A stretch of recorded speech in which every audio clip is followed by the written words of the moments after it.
우리 찬양으로 하나님께 영광 돌리겠습니다. 찬송가 279장입니다. 찬송가 279장 인내하신 구세주여. 우리 이 찬양으로 하나님께 영광 돌리겠습니다. 찬송가 279장입니다.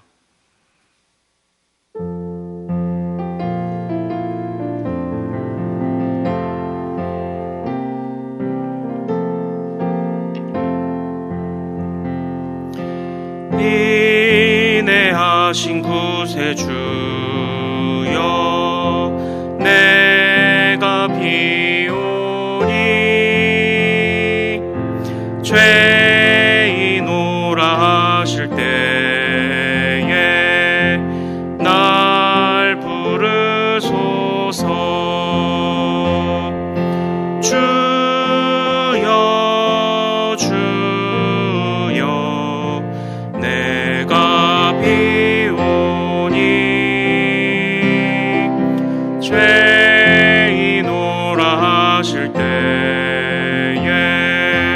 날 부르소서. 자비하신 보좌 앞에 꿇어 엎드려 자복하고 회개하니 믿음 주소서. 주여 주여 내가 비오니 죄인오라 하실 때에 날 부르소서. 주의 공로 의지하여 주께 가오니 상한 마음을 고치시고 구원하소서. 주여 주여 내가 비오니 죄인오라 하실 때에 날 부르소서.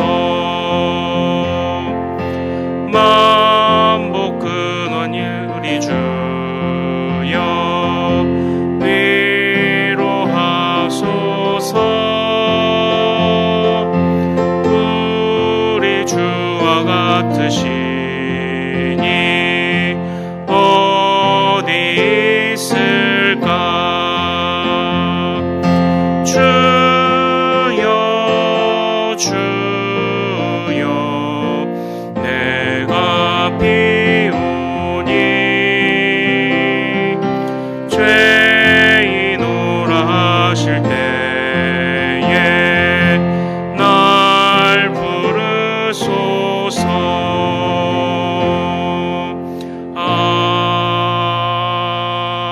아멘. 우리 기도하겠습니다. 하나님 아버지, 오늘도 이 새로운 날을 허락하심을 감사드립니다. 하나님, 어제와 다를 것 없는, 어제와 변함없이 새 하루가 또 우리에게 주어졌다는 것이 얼마나 놀라운 은혜인지요. 하나님, 우리의 살아가는 모든 삶의 구석구석을 돌아보면 하나님 앞에 부족하고 미련하고 범죄한 것뿐이나 주님께서 우리를 벌하지 않으시고 주님께서 우리를 망하게 하지 않으시고 어제와 동일한 이 하루를 맞이하게 하심이 얼마나 큰 은혜요, 또 얼마나 큰 주님의 사랑인지를 다시 한번 깨닫는 이 아침입니다. 아버지 하나님, 그러하기에 은혜로 선물로 허락된 이 하루를 우리가 성실하게 살아가기를 다짐하고, 특별히 이 아침에 우리가 말씀 듣고 기도하며 하나님께 찬양으로 영광 올려드리며 이 하루도 주님께 올려드리는, 이 하루도 주님께 헌신이 되는 하루가 되기를 간절히 바라옵고 구하옵나니 주여 우리의 기도대로 응답하시고 우리가 주님을 위한 주님의 지식과 주님의 지혜로 충만하게 하셔서 이 하루에 우리가 주님의 자녀답게 살아가는 것에 실패하지 않도록 하나님 인도하여 주시옵소서. 우리가 마음을 열어 또한 말씀을 받습니다. 또 그 말씀이 우리를 찌를 때에 그 말씀 붙잡고 기도하기를 원합니다.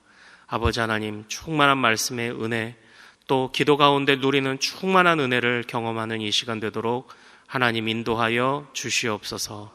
감사하오며 우리 주 예수 그리스도 이름으로 기도하옵나이다. 아멘. 오늘 주신 하나님의 말씀은 구약성경 예레미야 15장입니다. 15장 1절에서 9절까지의 말씀입니다.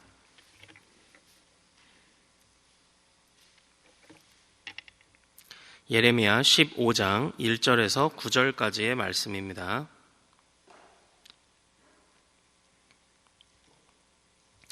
자, 한 절씩 교독하시겠습니다.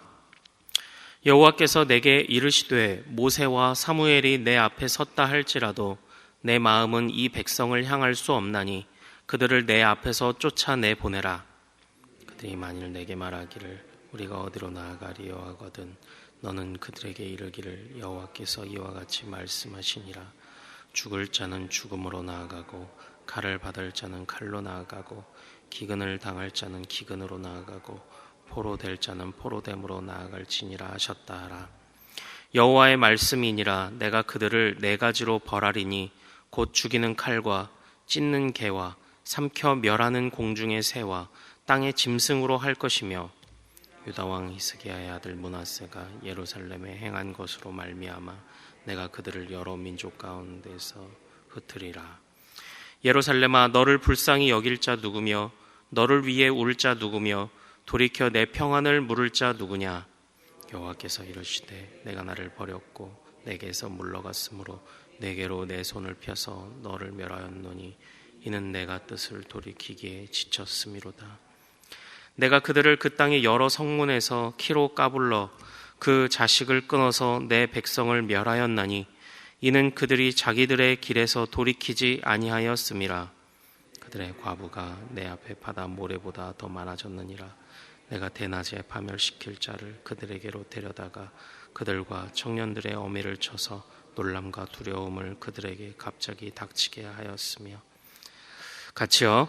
7을 낳은 여인에게는 쇠약하여 기절하게 하며 아직도 대낮에 그의 해가 떨어져서 그에게 수치와 근심을 당하게 하였느니라. 그 남은 자는 그들의 대적의 칼에 붙이리라. 여호와의 말씀이니라. 아멘.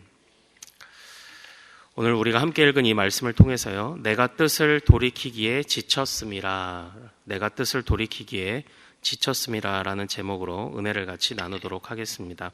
하나님께서 우리에게 또 귀한 깨달음 주실 줄 믿습니다.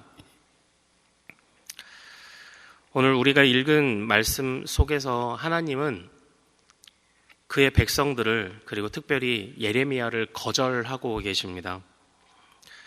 우리가 지금까지 알고 있는 하나님의 모습과 다르지 않습니까? 나오면 맞아주시겠다고 하신 하나님이시고 사랑과 긍휼이 풍성하신 하나님이라고 우리는 알고 있는데, 어찌된 일인지 오늘 이 15장 본문에서는 하나님은 철저하게 그의 백성들의 간구와 탄원을 거절하고 계십니다. 오늘 특별히 1절에서는 하나님께서 사무엘 또는 모세가 와도 내가 이 마음을 거두지 않겠다고 말씀을 하십니다. 모세와 사무엘이 어떤 사람이었습니까? 바로 그는 중재자였습니다. 그의 백성들과 하나님 사이를 중재하여서 그의 백성들의 죽을 뻔한 여러 위기들 속에서도 다시 한번 하나님의 은혜와 긍휼을 구하였고, 하나님께서는 그들의 기도에 응답하셔서 그의 백성을 살려주셨던 자들입니다. 그러나 하나님께서는 바로 그렇게 역사상 가장 위대한 중재자가 온다 할지라도 지금 이 마음을 거두지 않으시겠다고 이야기를 하고 계십니다. 그 이유가 무엇입니까? 그 이유가 바로 6절에 있습니다. 우리 6절 말씀 한번 같이 읽어보겠습니다. 자, 시작. 여호와께서 이르시되 내가 나를 버렸고 내게서 물러갔으므로 내게서 손을 펴서 너를 멸하였노니 이는 내가 뜻을 돌이키기에 지쳤음이로다. 아멘. 바로 하나님께서 무엇이라 이야기를 하고 계십니까? 이제 더 이상 너희의 그런 행위에 내가 나의 뜻을 돌이켜야 할 이유도 찾지 못했고 내가 나의 뜻을 돌이켜 너희를 다시 구원해야 할 마음도 이젠 지쳤다라고 말씀을 하고 계십니다. 이것은 하나님께서 스스로 그 능력과 긍휼하심을 스스로 포기해 버리시는 그런 모습입니다. 하나님이 무능해지신 것이 아닙니다. 하나님이 그의 백성들의 죄악을 미워하시고 계시다라는 그런 뜻입니다. 하나님이 철저하게 마음이 떠났다고 이야기를 하십니다. 원래 이 하나님께서는 충만한 은혜를 주시는 분이라고 그렇게 이야기를 하지 않았습니까? 그것을 우리는 어떻게 알 수 있습니까? 처음에 인간이 지어졌던 모습을 한번 생각을 해 보십시오. 창조 가운데 가장 마지막 날에 지어진 것이 우리는 인간이라고 잘 알고 있지 않습니까? 그런데 학자들은 인간이 가장 마지막 날에 지어진 것에 관하여 이런 해석을 내놓기도 합니다. 인간이 살아가기에 가장 좋은 것들이 갖추어졌을 때 비로소 하나님께서 창조의 면류관을 인간에게 씌워주셨다라고 이렇게 이야기를 하고 있습니다. 그러나 3절 말씀을 보십시오. 지금 그 인간을 위해 지어졌던 창조 세계가 뒤집어져서 오히려 인간을 대적하고 있는 모습을 볼 수 있습니다.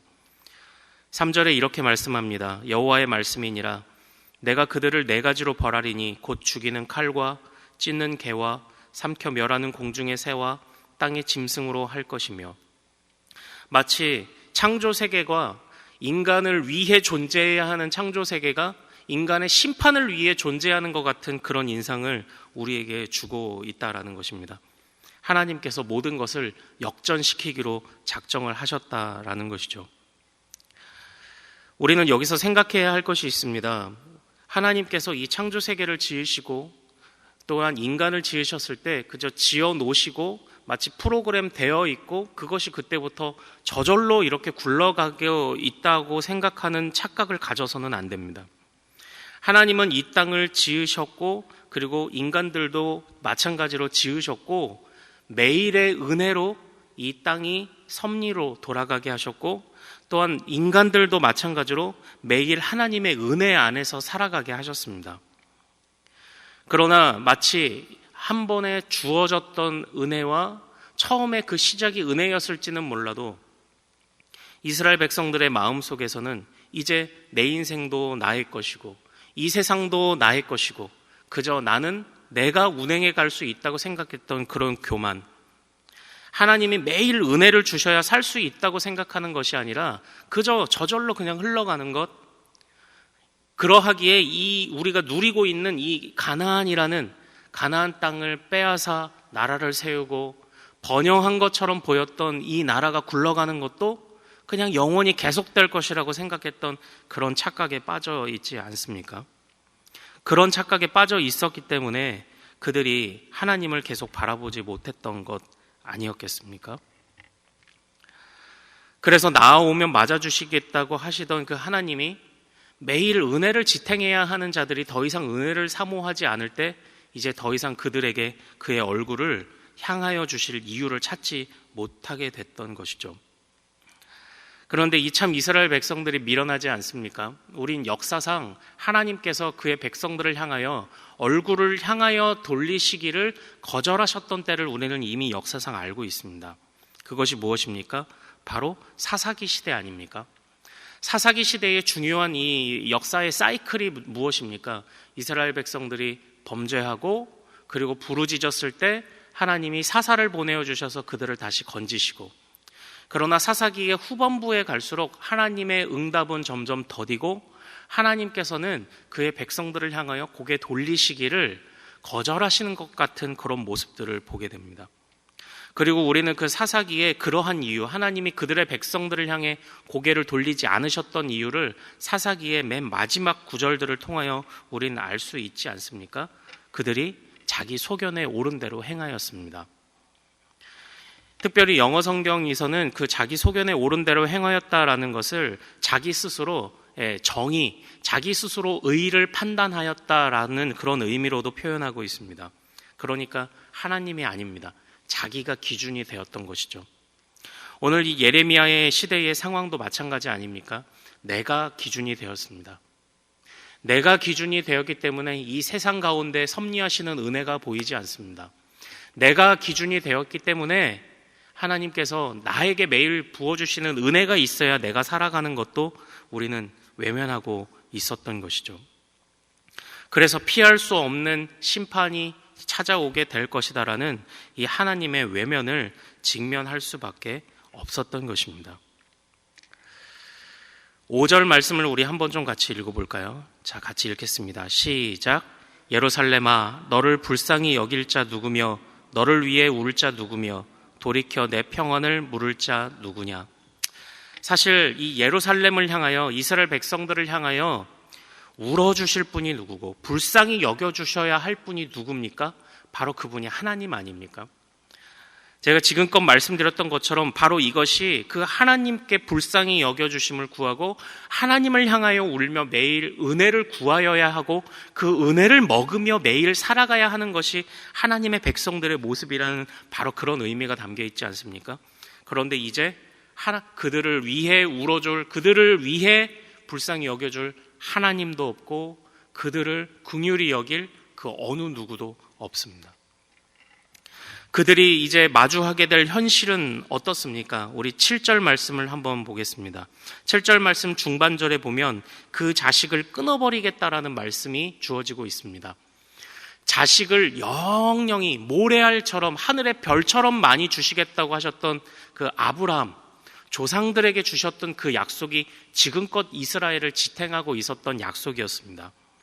그런데 지금 그 약속을 하나님이 끊어버리시겠다고 이야기하고 계신 것 아닙니까? 그리고 8절에 보면은 무수한 자들이 과부가 될 것이라고 이야기를 합니다. 번영과는 전혀 상관이 없습니다. 이 과부가 되는 수많은 이유들이 있겠지만 이스라엘 역사상 가운데 전쟁을 많이 겪을 때 이 고아와 객과 과부들이 많이 생깁니다. 그런데 지금 이스라엘이 직면하고 있는 곧 마주하게 될 그러한 상황들이 무엇입니까?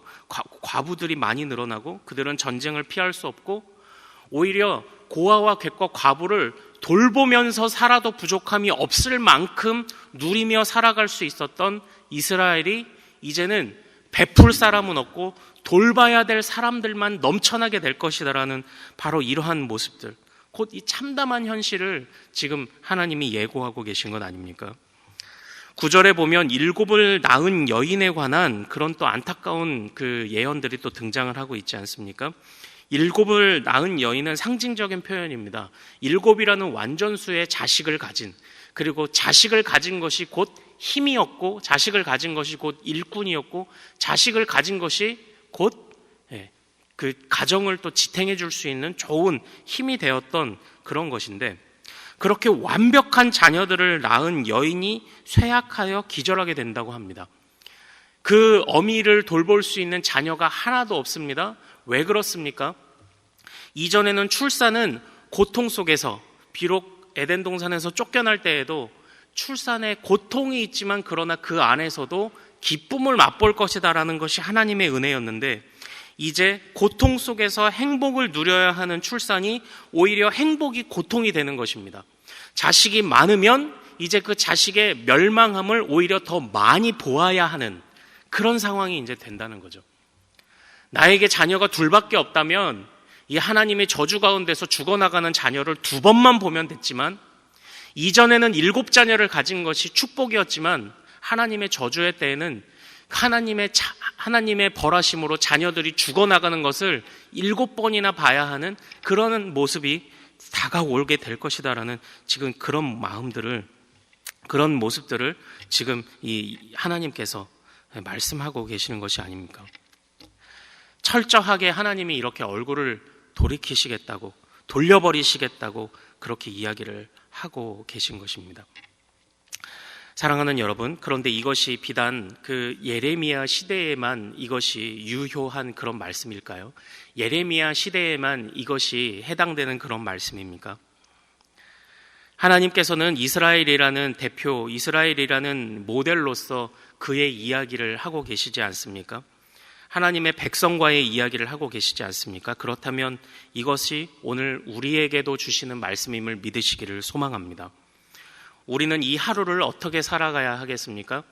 제가 중간에 기도했던 것처럼 어제와 다를 바 없는 오늘이 주어진 것이 얼마나 큰 은혜입니까? 어제 우리 하루의 미련함과 죄악됨을 생각하면 이 하루가 뒤집어지고 이 하루가 멸망당해도 우리는 아무런 변명할 수 없으나 오늘 어제와 동일한 하루가 주어졌다는 것이 이것이 얼마나 큰 은혜입니까? 바로 이 하루의 시작에서부터 하나님의 은혜로 시작되었음을 안다면 어찌 우리가 이 하루를 살아가는 매 순간에 하나님의 은혜를 구하지 않을 수가 있겠습니까? 하나님의 은혜를 지탱하지 않고 어찌 우리가 살아갈 수 있겠습니까? 그저 주님께서 이 세상을 지으신 것은 그냥 우리가 지식으로 아는 것입니까? 지식으로 알고 하나님이 창조하셨었지. 그런데 이 세상을 움직이는 힘은 또 다른 힘들이 있을 것이다 라고 그렇게 생각하는 것이 우리가 가져야 할 생각입니까? 이 세상은 재물이 움직이더라, 이 세상은 힘의 논리로 움직이더라 라는 것이 우리 가슴 한켠에 자리 잡고 있는 그런 마음의 자리 아닙니까? 그 마음의 자리 한켠에 예수님이, 그 마음의 자리 한켠에 복음이, 그 마음의 자리 한켠에 주님의 은혜를 사모하는 그 자리가 구석으로 밀려나 있는 것은 아닙니까? 저는 오래전에 배너라는 영화를 한번 본 적이 있었습니다. 그때 그 배너가, 유다 배너가 사람 이름이죠. 유다 배너라는 사람이 친구 집에 들어갈 때 그 문설주에 이렇게 키스를 하고 이렇게 들어가는 장면이 등장을 했습니다. 그 부분이 좀 신기했습니다. 문설주에 키스를 하네? 근데 문설주 하면 우리는 딱 떠오르는 것이 있죠. 예, 문설주에 바른 어린 양의 피로 구원을 받았던 것, 그런 것이 있지 않습니까? 이제 그런 것들을 많이 기리기 위해서 신명기에 말씀을 적어 놓은 메주자라는 것을 문설주에 붙이는 것이 유대인의 그런 관례라고 합니다.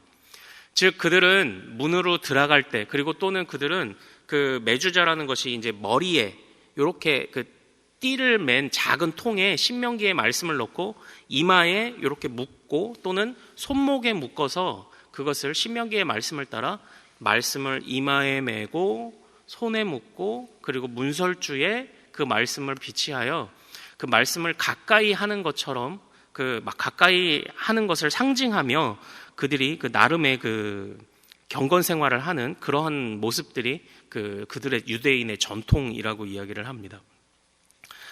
그런데 저는 오래전에 기억했던, 물론 그 역사상 그 예레미야보다 후대의 선지자라고 일컬어지는 그 요엘 선지자의 말씀 가운데 이런 말씀이 떠올랐습니다. 너희는 옷을 찢지 말고 마음을 찢고 너희 하나님 여호와께로 돌아올지어다. 우리가 외형적으로는 남의 집에 들어갈 때 메주자의 손키스를 하고 말씀통을 머리에 묶어서 기도를 하고 손목에 묶어서 기도를 하고 이런 외형적인 신앙생활 같은 것들을 얼마든지 할 수 있습니다. 그러나 요엘 선지자를 통해서 주셨던 또 말씀, 그리고 예레미야 선지자를 통해서 주시는 말씀이 다르지가 않습니다. 그것이 무엇입니까? 너희 외형적으로 너희가 말씀에 키스를 하고 말씀을 너희 써붙이고 너희가 경건의 자리에, 너희가 기도의 자리, 예배의 자리에 나와도 너희 마음이 지금 돌이키지 않으면 그것이 무슨 소용이 있냐? 지금 그것을 말씀하고 있는 것 아닙니까? 아무리 너희가 외형적으로 전통을 따라 외형적으로 할 수 있는 모든 경건해 보이는 것 같은 행위들을 한다 하더라도 너희들이 마음을 찢지 않으면 그것이 무슨 소용이 있냐고 지금 우리의 마음을 울리고 계신 것이 아닙니까? 예레미야 시대에 제사가 없었습니까? 예레미야 시대에 성전이 없었습니까? 예레미야 시대에는 오히려 성전이 더 호황을 누렸습니다. 왜냐하면 백성들도 아마 알고 있었을 것 같습니다. 백성들의 마음속에도 이렇게 살아도 되나 하는 마음이 없지 않았을 겁니다. 그런데 성전에 가면 거짓 선지자, 거짓 제사장들, 그리고 하나님의 말씀을, 하나님의 그 잘못된 그 대리자인 왕들이 괜찮다 말하는 소리를 성전에 가야 들을 수 있기 때문에 그들이 성전에 가서 오히려 호황을 누렸습니다. 성전은 그렇게 포화 상태였습니다. 그러나 그 성전에 마음을 찢는 것이 없었습니다. 그 성전에 하나님의 은혜를 구하며 지탱하고자 했던 그 마음이 없었습니다. 그때 하나님이 말씀하신 것 아닙니까? 내가 너희를 버렸다. 사랑하는 여러분, 이때에 이 백성들의 이러한 모습이 우리 마음속에 있다면, 우리 삶 가운데 있다면 오늘 이 즉시로 하나님 앞에 결단하고 돌이키시는 우리 모든 성도님들 되시기를 소망합니다. 그리고 또한 매일의 매 순간에 하나님이 은혜 주시고 하나님이 우리를 붙잡아 주시고 지탱해 주셔야 이 하루도 우리 인생도 살아갈 수 있음을 고백하시기를 소망합니다. 외형적인 신앙생활이 아니라 참된 경건은 마음을 찢는, 옷이 아닌 마음을 찢는 것으로부터 나옴을 기억하시고 오늘 우리 마음속에 삶의 모든 원리들 가운데 나는 하나님을 택하여 하나님의 원리로 살아가겠노라는 그 결단과 담대함들이 생겨나기를 아울러 기도하시기를 소망합니다. 그때에 하나님께서 새로운 날 허락하신 것처럼 여전히 우리에게 기회를 주시는 바로 그 은혜를 누리게 될 수 있을 줄로 믿습니다. 아무쪼록 하나님의 은혜로 서시는 여러분 되시기를 소망합니다. 우리 말씀 붙잡고 기도하도록 하겠습니다. 주여, 매일 하나님의 말씀 앞에 우리의 마음을 찢게 하옵소서. 주의 은혜로 살아가게 하옵소서. 주께서 우리에게 주신 말씀이 우리 삶의 원리 되게 하옵소서. 우리 마음속에 주님의 자리가 가장 크게, 아니 전부로 우리 마음속에 주님을 모시며 살게 하옵소서라고 이 결단으로 또 오늘 선물처럼 주어진 이 하루를 최선을 다해 살게 하옵소서라고 우리 주여 이름 크게 한번 부르고 같이 기도하겠습니다. 주여, 거룩하신 아버지 하나님, 은혜 베풀어 주시옵소서. 아버지 하나님, 이 하루도 성실하게 하옵소서. 아버지 하나님, 이 하루도 진실하게 하옵소서. 하나님 말씀 앞에 우리가 마음이 돌이키게 하옵소서. 아버지 하나님, 우리가 정말 무엇을 생각합니까? 아버지 하나님, 우리가 무엇을 마음에 품고 살아갑니까? 아버지 하나님, 나의 만족과 유익들을 생각지 아니하고 아버지 하나님 앞에서 돌이키는 백성들 되게 하옵소서. 아버지 하나님 앞에 돌이킴으로 하나님의 은혜를 구하고 하나님의 은혜 아니며 살아갈 수 없는 우리임을 고백하는 우리가 될 수 있도록 주 아버지 하나님 인도하여 주시옵소서. 아버지 하나님, 주께서 우리를 붙잡아 주옵소서. 아버지 하나님, 이 세상의 논리가 우리를 지탱하는 것이 아니요 아버지 하나님, 주님이 우리를 붙잡아 주시고 주님이 우리를 지탱해야 살아가는 우리들이 될 수 있음을 고백하오니 하나님 아버지, 주의 말씀이 우리를 찌르고 주의 말씀이 우리를 새롭게 하시고 깨닫는 바를 가지고 기도하는 주의 백성들 되게 하여 주시옵소서. 아버지 하나님이여, 겉으로 외형적인 경건은 우리가 얼마든지 할 수 있으나 참으로 마음을 찢는, 옷이 아닌 마음을 찢는 경건은 아버지 하나님 주님이 은혜 주시지 않으시면 할 수 없사오니 아버지 하나님, 우리의 이 미련한 습관들을 돌이킬 수 없사오니 하나님께서 붙잡아 주시옵시고 하나님께서 돌이키며 새롭게 하심으로 아버지 하나님 나아갈 수 있도록 주여 인도하여 주시옵소서. 아버지 하나님, 불쌍히 여겨 주옵소서. 주여, 주여, 불쌍히 여겨 주옵소서. 하나님 은혜 베풀어 주시옵소서. 오늘은 수요일입니다. 매주 수요일은 특별히 교육부서와 다음 세대를 위해 기도하는 날입니다. 이 시간 기도하실 때 주여 우리 교회 모든 교육부서들을 살려주시사 은혜 충만하게 하여 주옵소서. 교육부를 섬기시는 모든 사역자들과 교사들 위해 성령으로 기름 부어 주옵소서. 우리 자녀들을 다음 세대를 이끌어갈 하늘의 지도자들로 사용하여 주옵소서. 계속해서 또한 담임 목사님을 위해 기도해 주시고 함께 동역하시는 장로님들과 교역자들이 사랑으로 하나 되고 온 교회가 성령으로 충만한 가운데 부흥의 역사를 이루게 해달라고 기도해 주시기를 소망합니다. 교육부서와 다음 세대를 위해 합심으로 기도하신 후에 주님 주신 기도 제목들을 품고 마음껏 기도하며 삶의 현장으로 나아가겠습니다. 이 시간 저를 먼저 따라해 주십시오. 주여 우리 자녀를 살려 주옵소서. 주여 우리 자녀를 살려 주옵소서. 우리 주여 이름 크게 한번 부르고 같이 기도하겠습니다. 주여, 거룩하신 아버지 하나님, 하나님 우리 자녀들이 아버지 하나님이여 저주의 자녀, 아버지 하나님 주님의 은혜를 모르는 자녀 되지 않게 하시고 아버지 하나님 오직 주님의 은혜를 아는 자녀들이